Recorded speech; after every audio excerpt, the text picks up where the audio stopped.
explain this in a way while you're doing it in which I can peek at it in the bathroom at the shop and then walk out there and pretend like I've done it a couple times. So the other day, I couldn't get some valve seals out, and the mentor showed me how to burn them out with an oxyacetylene torch so that you can just yank them out and get them out of the way. It made me realize that I don't know how to use an oxyacetylene torch.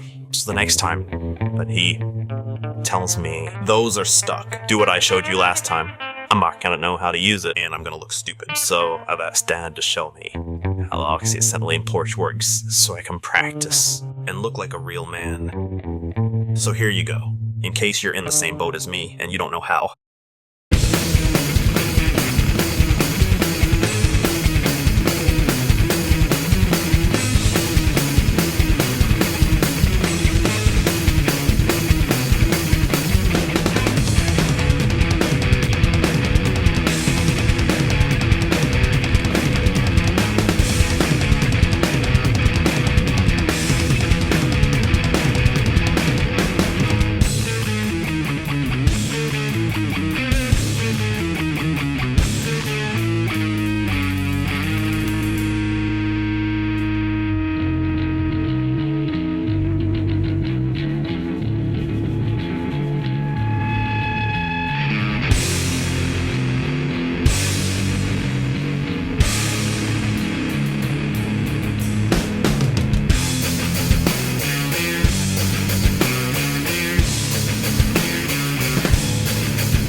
My mentor showed me how to burn valve seals off with an oxyacetylene torch, and he's going to expect me to know how one works, and I don't, because you skipped that lesson in my adolescence, so here we are.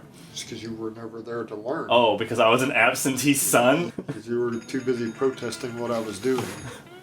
Okay, so this is just an acetylene That's torch. an acetylene torch, yes. That says an oxyacetylene torch. Oxyacetylene is way, way hotter, and you can control it down. Or you can control this one down pretty fine, but that one especially. This is not near as hot as that because you're only using acetylene. That one also uses acetylene, but it's a different mix. So what are you using this one for today? I'm using this one to solder these refrigerant lines. You can use either one. Most guys, especially on refrigeration, like the oxyacetylene better because they can fine tune it, and you can get into tight places with it a lot easier because you can run a much shorter flame.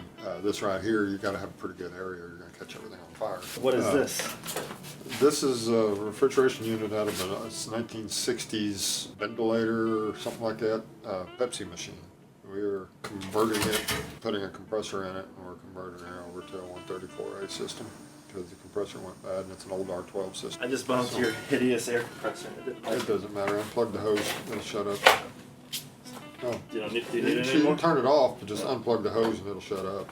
It's the hose that's making all the noise. So the reason I use this is because for 15 years, the company I work for, the last company, this is all he liked to use, so I've gotten really, really familiar with it. This tip is way too big for something this small. This is more for like 3/4 refrigerant line, but I'm just so used to it, I like it better. And we're out here in the open, so it's no big deal. And this is a swirl tip. Plumbers use this with just a straight tip, like a number 2 or something. And you can control your heat down really low, and you can soft solder. With this swirl tip on there, you wouldn't want to soft solder with this. You can if you're good at it, but you don't want to because it's too hot. But it works great for this. This is actually, they make these smaller too, but I don't have one. I just got this big one. So I'm gonna sweat this, or braze, silver solder, or whatever this port on, so I can purge this system out with some nitrogen. What's the orange crap? That is silver solder, and the orange on the outside is a flux. It allows your solder to flow. That's not the kind I usually use. I usually use Dynaflow. This is actually a more expensive solder, but that's all I got right now, so I'm going to use it. This is more for, I use this for if I'm going for like copper to steel line or something like that for 2 different metals. But this is just copper to copper, so I could use typical Dynaflow.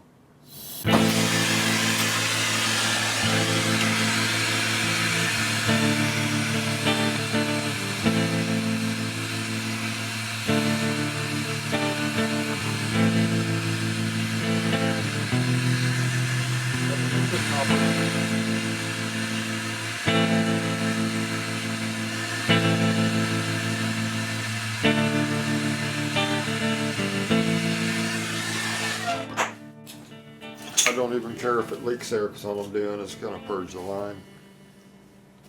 Okay. Now you got to let it cool down.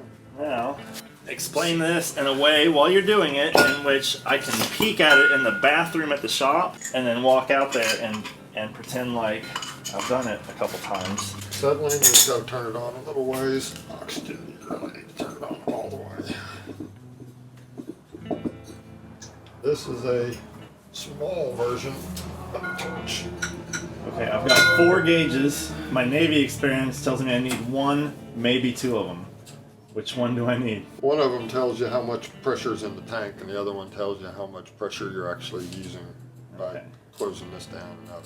You want to start your acetylene first, your red hose.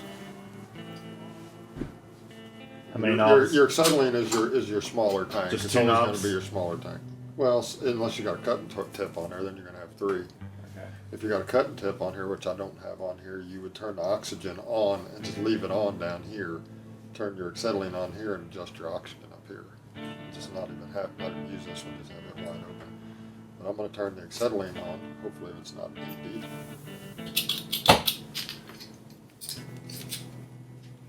I can't, no, it's not in the right direction. And then start slowly turning your oxygen on. You can turn this up.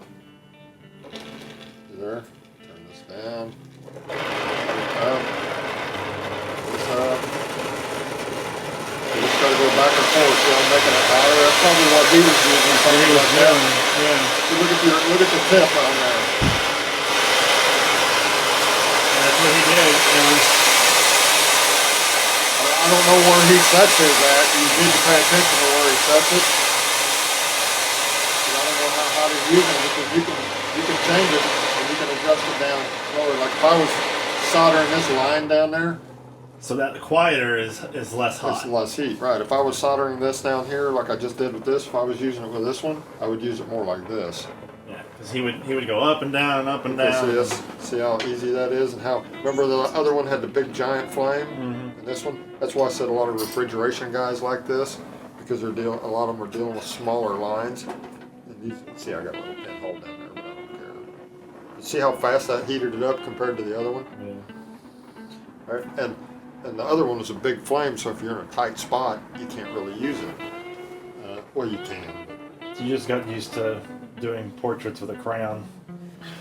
it's just this right here. You know, to me, it works better with bigger piping, and I didn't do a lot of refrigeration. I did mostly heating and cooling. Well, plus know, you're just buying 1 gas. Yeah, and that's why he used it, because In any business, the consumables are what right kills you. And when you know. start this up on your one thing you want to pay attention to when you're starting it up, you start your acetylene first. If you have it too low, let's see if I can get this one to do it.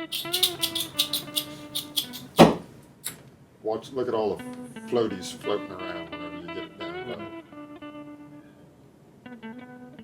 Well, I think I got a little bit of oxygen bleeding through on this old gauge. I do. See, look at that.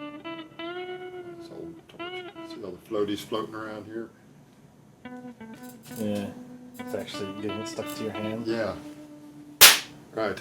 So whenever you do start it up, you don't want all them little things floating around, so make sure you have your gas on high enough that you're not flaking up, 'cause that's a good way to set off a smoke alarm. It looked like an asshole. Yeah, it looks stupid. Okay. But you seen that you got to go back and forth, Yeah. back and forth.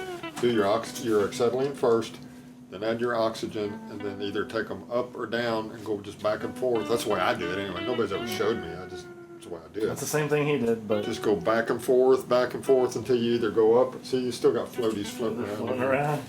That's What what that the hell is acetylene. it? That's what acetylene will do. Okay, now I'm gonna take nitrogen and purge this system. Uh-oh. Alright, didn't like that. What happened there? There's a leak. We got a blooper. I haven't used this torch in years. See, but that'll just be on the outro of the video.